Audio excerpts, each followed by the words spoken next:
Towards the end of May, I flew to Western Thailand with the intention of crossing over into Myanmar. And I knew these types of crossings took place all the time, but I didn't know exactly how informal and how kind of easy it would be to make it across the border. That's the Globe's Asia correspondent, James Griffiths. You know, I was kind of imagining there would still be some kind of checkpoint or some kind of guard that we would need to bypass or maybe even be waved through by someone that doesn't care. And in the end, it was as simple as driving across a bridge that went across a river. And at one point you're in Thailand and one point you're in Myanmar. This is the border? Yeah. Wow. So we're driving across a bridge, wooden bridge, into Myanmar now. Myanmar has been in a brutal civil war for over 3 years now, after the military overthrew the civilian government. The junta has been fighting a multitude of pro-democracy and ethnic militia all over the country. But recently, there's been a shift in the war that's been happening along the country's borders, specifically the one with Thailand.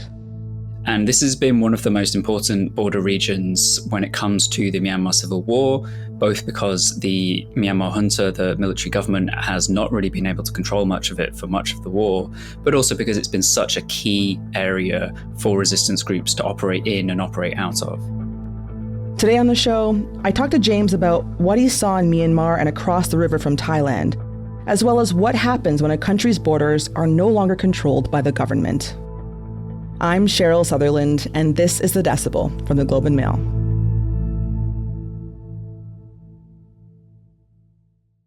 Hi, James. Thanks for coming on the show. Hi, Cheryl. Thanks for having me. So, James, to start, can you talk about why this border with Thailand is such an important piece of land in the Myanmar civil war? So since a February 2021 coup plunged Myanmar into all-out civil war, there has been intense fighting in a lot of the country, and one of the most, important regions and part of that fight has been along the country's border with Thailand. So there's this 2,400 kilometer border, much of it in jungles and rivers. And that is home to a number of ethnic groups which have been fighting consecutive Myanmar governments for decades. And their headquarters are in the border regions. And then also the fact of the border enables them to operate and exist in a way that they might not otherwise be able to do so if they were in kind of central Myanmar. They're able to kind of retreat across the border if the government is advancing or, trying to conduct airstrikes against their positions. They're able to bring in supplies easily from Thailand. They're able to cross into Thailand and meet with other groups easily in a safe environment. And they're able to, get all kinds of things across the border they need: money, weapons, human personnel. Mm-hmm. And you specifically went to this spot along the Myanmar-Thai border that has two towns across the river from each other. One's called Mae Sot and the other is Myawaddy. What's the relationship like between them? Mae Sot, which is a Thai town, and Myawaddy on the Myanmar side, they sit literally facing each other on either side of the Mae River. They're connected by these two friendship bridges, as they call them. One is mainly used for people, one's used for kind of cargo. And this has been, for decades, the most important trading point between Myanmar and Thailand. And it's where a huge amount of consumer goods enter Myanmar from Thailand. You mentioned trade there. How much trade are we talking about? So according to Thai industry sources, the cross-border trade is worth, around $3 to $4 billion a year. So, this is serious amounts of trade going through. And that's even with some of the disruption that we've seen in recent years. This has largely continued this trade because it's just so important to everyone in both countries. So the resistance took over Myawaddy in April of this year. How exactly did that city fall? In April, we saw the Karen National Union and their armed forces, which is one of the major ethnic resistance organizations. They advanced on Myawaddy. They were able to storm a government military base nearby. The government forces retreated. A lot of them retreated across the bridges into Thailand. Some of them fled into the jungle. And then the KNU were able to raise their flag over Myawaddy, albeit quite briefly, because they then had to retreat from the town because it was clear that they couldn't hold it. And we're in this kind of strange status quo where neither the KNU nor the government is holding it, but there's this third group, this pro-government militia, which is in nominal control of Myawaddy, even though the government has completely failed, the junta has completely failed to retake the town or mount any kind of counterattack against the Myawaddy region. And while fighting is still happening west of Myawaddy and the KNU is trying to stave off a government counterattack against the region, there has been a lot of reluctance to take the fight to the BGF in the town proper, both because of the destruction that this would inevitably cause to an incredibly important town in this region and a lot of civilians who live there, and because there's a kind of unwillingness to see Karen fighting Karen. So, these people that share an ethnic group, they're from the ethnic group in that region. And then also because of this strange situation, which is proving to be something that the resistance groups all over the country, as they make advances, are having to deal with, which is if you take a town like Myawaddy, how do you administer it? Because Myawaddy's most important links are with the outside world or with Thailand. And obviously Thailand doesn't recognize any of the resistance groups, doesn't recognize the umbrella national unity government or any of the, smaller ethnic armies.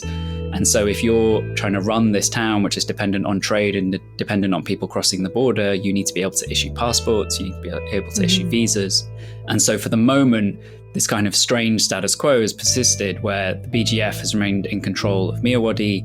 There's a handful of Myanmar government officers still there doing things like passports and visas. And the trade has continued, the flow of people has continued, even though once you step outside of Myawaddy, it is in pure resistance control, and that resistance control goes for, many kilometers past it. So what you're saying here is really interesting, James. So the resistance holds all the land around the town, but not the town itself. Yeah, and this is something everyone's very conscious of, that the KNU obviously would like to seize the town, but they are very wary of any disruption to trade. There's huge amounts of, 3.7 billion a year. There's a huge amount of trade that's coming through this region. Any disruption can be catastrophic very quickly. And obviously you pretty quickly lose the support of local populations if you are disrupting trade this much. Mm-hmm. So we're talking about Myawaddy. This is one place, but I'm wondering how emblematic is Myawaddy to other places where the resistance has taken over? Myawaddy is perhaps the most important, but it's one of a number of towns and cities that have fallen to the resistance, or at least been extremely kind of threatened by the resistance in the last few months. That's since Operation 1027 was launched, and that refers to October 27th last year. And that's when three major ethnic armed organizations in northern Myanmar, which had mostly sat out the conflict, suddenly took part. They suddenly mounted a surprise attack against military positions in their parts of the country and had this major advance, which went far better than anyone expected. And they suddenly gained a load of territory. The military was on the back foot. In other parts of the country, ethnic armed resistance organizations and other resistance groups were incredibly emboldened by this, launched their own offensives. Those have also been very successful. It's difficult to gauge actual levels of control on the ground. But a recent report by a panel of former UN special rapporteurs, they estimated that the Myanmar junta may control less than 20% of the entire country at this point. And we can see for sure that they don't have control of most of the borders. So they don't control the border with Thailand. They don't control the border with Bangladesh. They don't control most of the border with China. Like with Myawaddy and Mae Sot, all of these border regions have important border trading towns. So this is a loss of a lot of revenue and a lot of really important parts of the country. But these gains by the resistance come at a cost, because we're over 3 years into this conflict now. And James, can you just remind us about the scale of destruction and death that people in the country have experienced? Since the coup in February 2021, United Nations estimates suggest around 50,000 people, including 8,000 civilians, have died as a result of this conflict. Those figures are probably a massive underestimation, given how difficult it is to tally this type of thing during a really intense conflict like this, and especially when a lot of it is playing out in very rural, very jungled parts of the country. But as well as the 50,000 or so people that have died, about 2.6 million people have been displaced. Many of them internally and are living in refugee camps inside Myanmar. Others have fled to Thailand, fled to other neighboring countries, or if you kind of had a passport, people hopped on a plane and left as soon as they could. So this has been really devastating for Myanmar in terms of the loss of life, in terms of the loss of human capital. The economy has been completely devastated. It's collapsed. The kyat, the national currency, is in absolute freefall. About half the population is living below the poverty line. And it shows no signs of turning around. It's important to note that while this is a civil war and there are two sides, it is the junta which is blamed for the majority of civilian casualties. It's the junta that has an air force and conducts bombing raids against civilian areas, has bombed even hospital camps in the jungle and things like that, and has a long, ugly record of human rights abuses and disdain for civilian casualties. We'll be right back.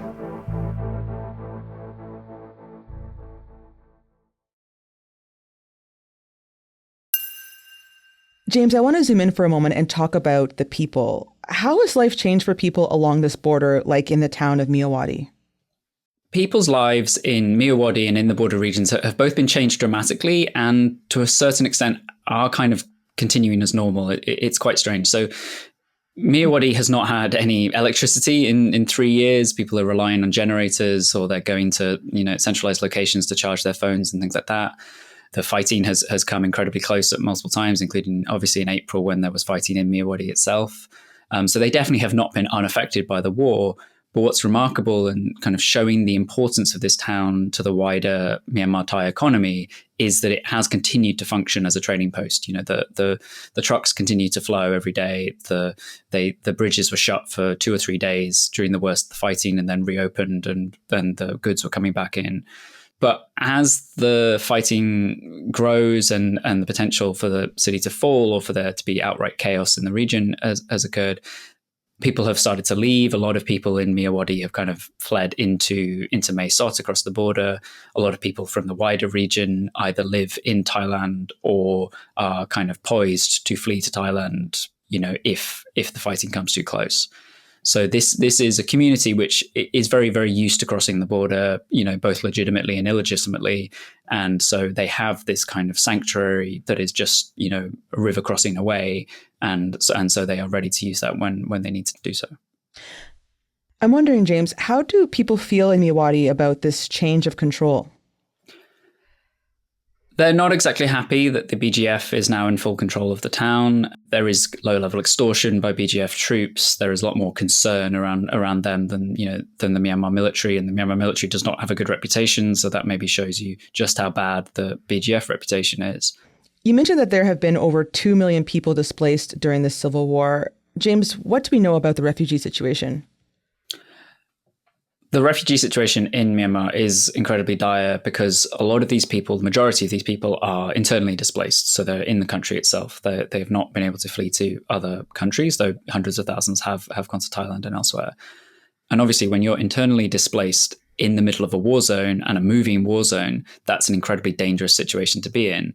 And so when I was in Myanmar, I went to a refugee camp near the Thai border, and I spoke to people, a number of whom had moved 4 or 5 times from, various hoped for sanctuaries to another because the conflict kept moving and it kept catching up with them. But even this refugee camp I visited, which felt very safe and was relatively well built up, and people said they felt okay.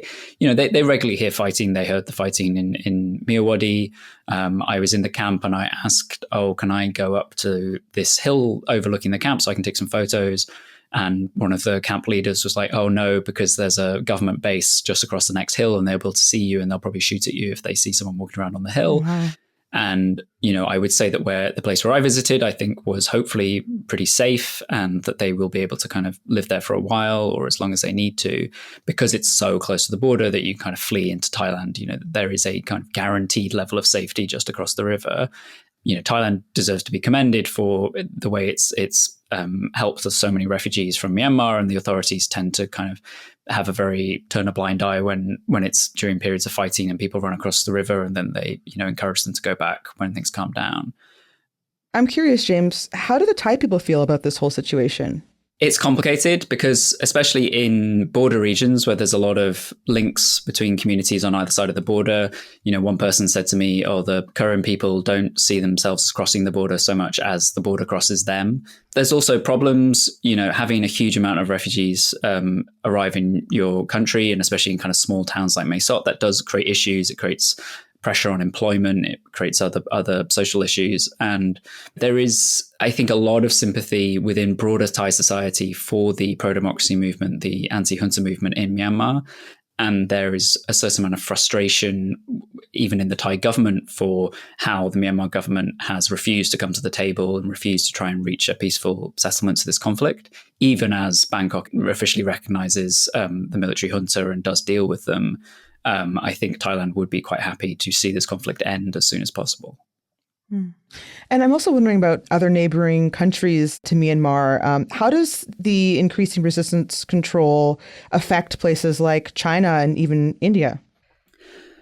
One of the biggest ways a lot of the neighbors have been affected, and especially China, has been the proliferation of scam call centers in border regions of the country, kind of in unstable, ungoverned regions of the country. And these call centers are targeting Chinese people in China to try and scam them. And those types of scams are annoying to begin with, and they are, bleeding money from victims in China. But they're also being performed by victims as well. A lot of people are human trafficked into these call centers. A lot of Chinese people, a lot of Filipinos, Indians have been tricked by, they've been told there's some nice tech job they can get in Thailand or in Laos. And then they get there and they are ferried across into Myanmar and end up in a call center where they're forced to work for, a long time unless they can pay a ransom to leave or potentially die in some cases. And these call centers are in Myanmar? They're in Myanmar, they're on the border. I was able to see one of the largest, which is an area called Shoko, which is north of Myawaddy. And this is this town which has built up over recent years. And when I say town, it really is a impressively built up area. Like, it has a lot of high rise.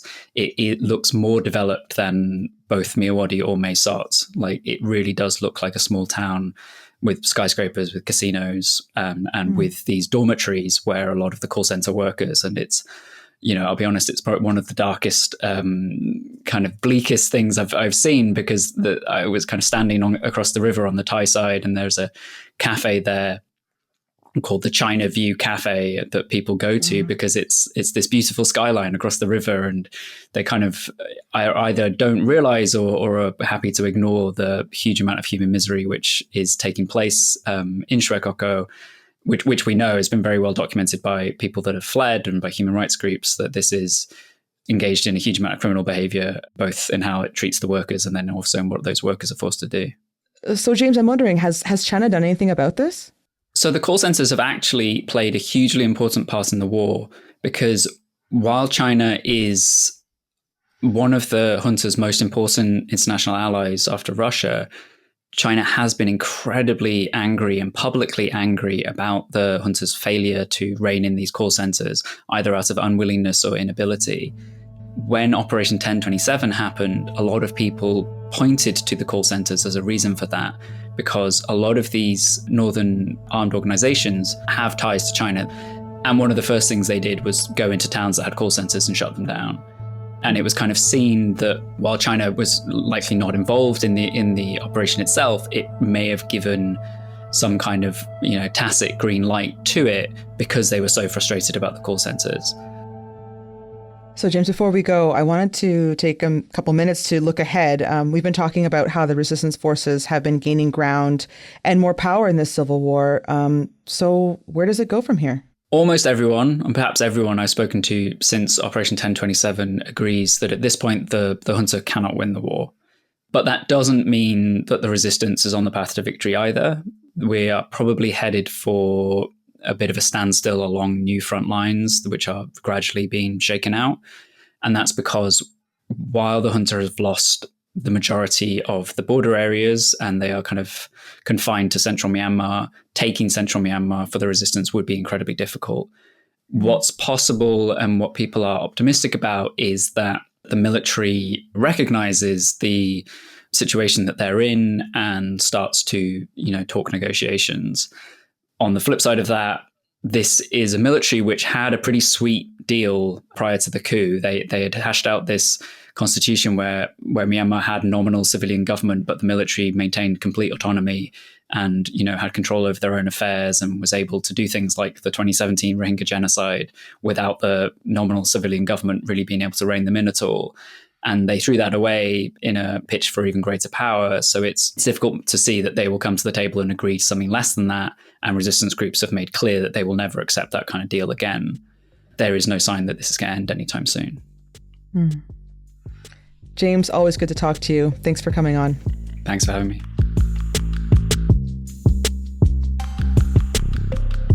That's it for today. I'm Cheryl Sutherland. Our producers are Madeline White, Rachel Eva McLaughlin, and Michal Stein. David Crosby edits the show. Adrian Chung is our senior producer, and Matt Frainer is our managing editor. Thanks so much for listening.